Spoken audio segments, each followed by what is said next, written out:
Siguro kaya na gumagaling si Ate Gigi dahil dyan. Oo. Parang wala na palang ano. Ayan, nang dahil sa What is your enchanted story, napili siya na manalo ng 4 na pirasong ticket na libre. Ayan, at kasama kami doon. At yan, kinukuha niya na yung mga ticket na libreng pagkain at special loot bag.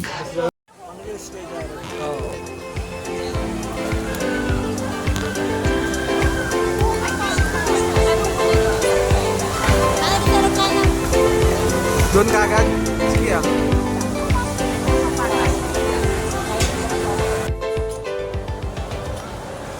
Oh, ayan oh. Dahil kwentong na ito ng aking ate, gusto ko ibahagi sa inyo ang naging entry niya nang siya ay manalo sa Enchanted Kingdom. Eto, painggan niyo ha. Sana may inspired kayo. Kaming lahat. Kasi ba ano yun eh? Ito ang kanyang winning entry from What is your enchanted story. Okay? Nice. So ito ang kanyang sinabi. Shareholder, ayan po. Iba talaga ang pakiramdam ko kapag nakakapasok na ako sa EK. Nakakalimutan ko ang sakit ko kapag sumasakay na ako ng mga rides.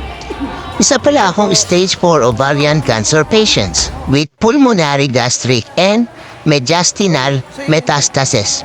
Ibig sabihin, kumalat na ang cancer ko sa buong katawan. Actually, na-diagnose ako na 3 months to live na lang last year. Pero dahil sa maraming nagmamahal at sumuporta sa awa ng Diyos, maraming miracles ako natatanggap. Bukod sa gamot at pagmamahal ng aking pamilya, malaking tulong ang Unlimited Pass. Dahil nag-e-enjoy ako sa mga rides kasama kapamilya, mga kaibigan at mga bagong kakilala. Napansin ko na maganda ang nagiging resulta sa akin. Lumalakas at humahaba ang buhay ko. Malapit lang ang tirahan ko sa EK. Tayo pa lang ah. 5 minutes away lang. Kaya mo ba? Kaya pag hindi ako nakakapunta, pagbalik ko, tanong na sa akin na ako sa loob, Ma'am, Tara, ay. bakit ang tagal nyo po? Hindi po pumunta. Okay. Kilala na nila ako sa kakabalik-balik ko. Minsan, napagkakamalan na akong isa sa staff ng EK. Minsan, nagiging tour guide pa ako. Manabinin akong families and friends na na-encourage na magpunta sa EK.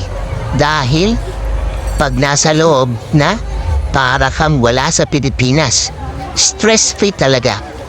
More than 30 times na ako nakapasok ng EK. Dahil sa Unlimited Pass na meron ako. Patuloy akong babalik dito para sa masasayang rides kasama ang mga mahal ko sa buhay at mga kaibigan ko. So ayun na nga ang kanyang entry. Kaya isa sa mga napili na manalo sa Enchanted Kingdom. Kaya kami nakapunta dyan nang dahil sa ate ko. O diba? Nakaka-inspired ano? Ang galing. Tunay na namamangha talaga ako sa kanya. Bilib talaga ako sa aking ate. Bruin mo, tinaningan na siya ng doktor na siya ay 3 buwan na lang mamamatay. Pero ano, eto, talampasan niya. Hindi siya natakot na harapin ang problema sa kanyang buhay. Bagkus, hinarap niya yun ng buong buo. So hindi siya natakot Kasi meron kang ano. na mamatay man o hindi. Ayan, gusto niyang na harapin yon ng masaya sa buhay. Natanong mo na ba sa sarili mo kung bakit tayo nandito sa Ano mundo? tawag dito? Nandito lang ba tayo para kumain, matulog, magpaasaya at mamatay? Ang ating Ama sa Langit ay may plano para sa atin. Tandaan nyo, tayo ay pinadala niya dito sa mundo upang umunlad at matuto sa pamamagitan ng pagsunod sa kay Jesucristo upang nang sa gayon, tayo ay makabalik sa piling ng ating Ama sa Langit. Tayo ay uunlad at matututo din sa pamamagitan ng mga pagsubok na dumadating sa ating buhay. May nabasa nga ako na isang kwento tungkol sa isang panday at kanyang anak. Habang nagpapanday ng espada ang panday, nandoon naman ang kanyang anak na nakatingin sa ginagawa ng kanyang ama. Inalalagay ng kanyang ama sa apoy ang espada sa katatanggalin at pupukpukin at isasawsaw sa tubig. Tas ilalagay ulit sa apoy. Paulit-ulit yon. Nagtanong ang anak ng panday kung paano niya nalalaman na handa na ba ang espada. Ang sagot ng kanyang ama ay, kung makita na niya ang kanyang sarili sa espada, ay alam na niya na ayos na ito. Parang twin spin, pwede lang Parang sa buhay natin, ang Diyos ang panday at tayo ang espada. Yung muna. Paulit-ulit niya tayo idadarang sa apoy. Sige. Pupukpukin, ilalagay sa tubig, hanggang sa makita na niya ang kanyang sarili sa atin. Ang mga ito ang ating mga pagsubok na siyang tumutulong sa atin upang tayo maging umunlad at matuto. Hindi man pinangako ng Diyos na magiging madali ang buhay natin dito sa mundo. Pinangako naman niya na hindi tayo mag-iisa sa pagtahak sa mundong puno ng pagsubok. Kasama natin ang ating tagapagligtas na si Jesucristo. Kadamay natin sa lahat. Nandyan siya palagi kung tayo ay hihingi ng tulong. Kaya kung may mga pagsubok tayong pinagdadaanan, huwag tayong mawalan ng pag-asa. Huwag tayong mawalan ng pananampalataya dahil kasama ito sa proseso upang tayo ay umunlad, matuto at maging karapat-dapat sa pagharap natin muli sa Kanya sa ating Ama na sa langit.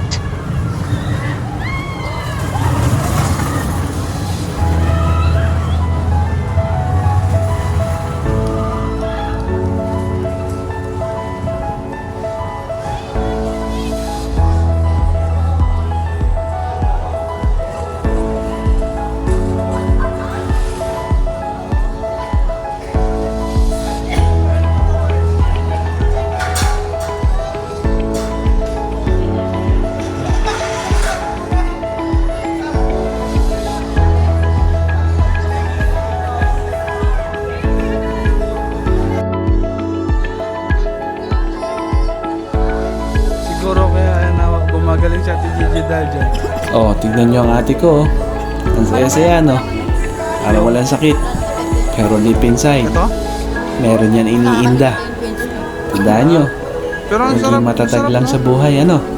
Parang ate Yung ko, pakiramdam mo na hindi kahit mo na- alam, tapos biglang maraming pagsubok, masaya pa din. Alam mo, kasi pag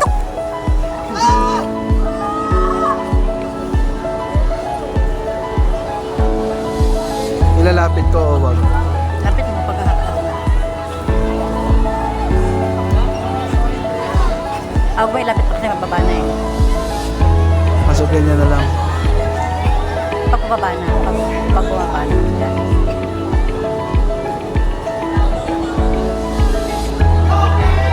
Isang minuto.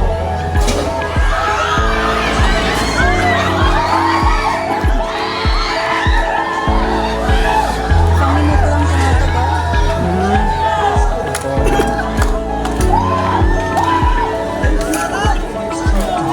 Ah, 55 seconds. 55 seconds lang. Bakit? 5 seconds pa. Isa lang ang napansin ko dyan sa gabing yan. Sobrang saya ng ate ko. Grabe. Ngayon ko lang siya nakitang ganyan. Hay. Sana, maging ganyan ka palagi, Ate G. Nandito kami palagi sa iyo. Nagmamahal. Okay? Laban lang. Kahit marami kang pagsubok, okay? I love you. Grabe, ang Thanks to Ate